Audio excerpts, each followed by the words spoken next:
Humingi ng tawad si Senator Bato de la Rosa sa mga netizen sa kanyang nagdaang hearing sa Senado sa pag-interrogate niya kay award-winning actress Maricel Soriano. Ang sabi niya, nakita niya raw na medyo tense si Maricel, kaya daw very gentle lang kanyang pagtatanong, baka daw himatayin si Taray sa Senado.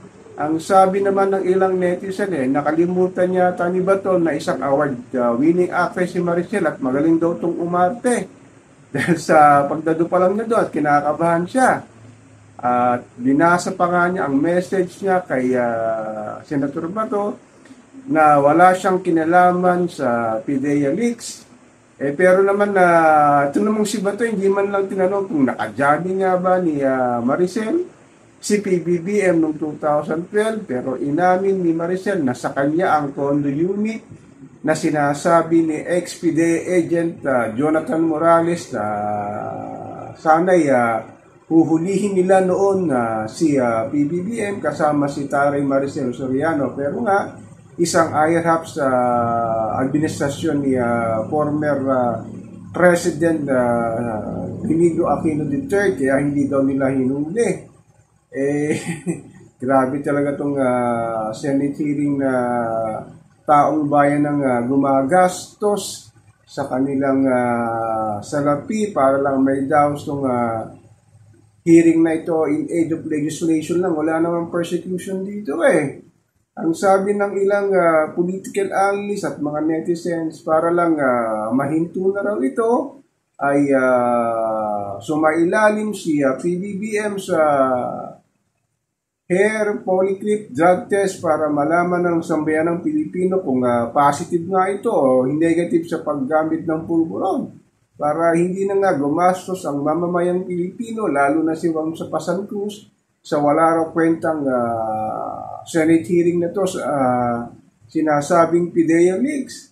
Ultimo si Maricel Soriano ay sinanggi na nga niya na wala raw siya kinalaman dito, pero hindi naman siya tinanong directly ni Bato de la Rosa kung nakajogging nga si PBBM So anong intention ng Senado para sa ganitong integrasyon o pag-iimbita nga kay Taray Maricel Soriano? Wala naman Pero yung pondo ng gobyerno na ginagamit dito galing sa tax ng mga ordinaryong Pilipino na hindi na alam kung saan kukunin ang kanilang pangkain ng 3 beses isang araw para ilagay sa kanilang lamesa sa walang umpay na pagtaas ng presyo ng bilihin, serbisyong publiko. Sana naman ay tapusin na ito kung di naman talaga haharap si Presidente Bongbong Marcos kahit nga dahil nga sa kanyang presidente siya at may immunity siya na wag umarap, pero ang panawagan lang sa kanya ng mga nakakarami,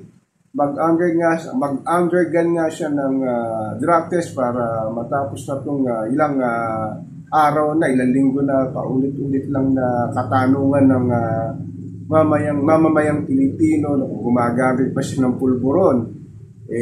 Siguro si Maricel naging biktima lang siya dito dahil wala naman talaga siyang kinalaman. Kaya nga lang, nag-leak nga lang sa social media, sa pamamagitan ni Maharlika, na sinasabing binigay ng ilang PIDEA agents sa kanya ang confidential file na ito para maisabi niya sa kanyang blog.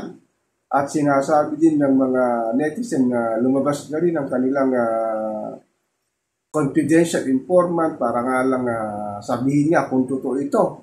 Pero naman si Jonathan Morales, nadawit nga lang dito dahil ang sabi niya, nakapirma nga siya sa dokumento, pero dahil nga siya isang agent ng mga panahon na yun, pero hindi nga daw siya ang nagkalat o nagbigay kay Maharlika nung sinasabing leak na file na sinasabi na para sa sinasangkot nga si PBBM sa paggamit na ilang illegal na droga. Kaya appeal nga lang din ni Jonathan Morales para matapos na ito ay sumailalim din sa drug test si PBBM para malaman nga natin kung positive ba o negatibo siya sa paggamit ng pulburon.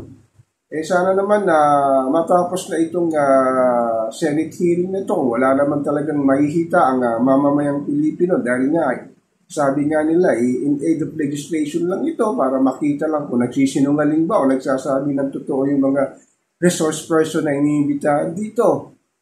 So ako po si Papa Ken, patuloy po akong magmimiron, magmamatyak kung sanahan po itong di umano'y sinasabing pagsingot o paggamit nga daw ng pulburon ni President Bongbong Marcos Jr.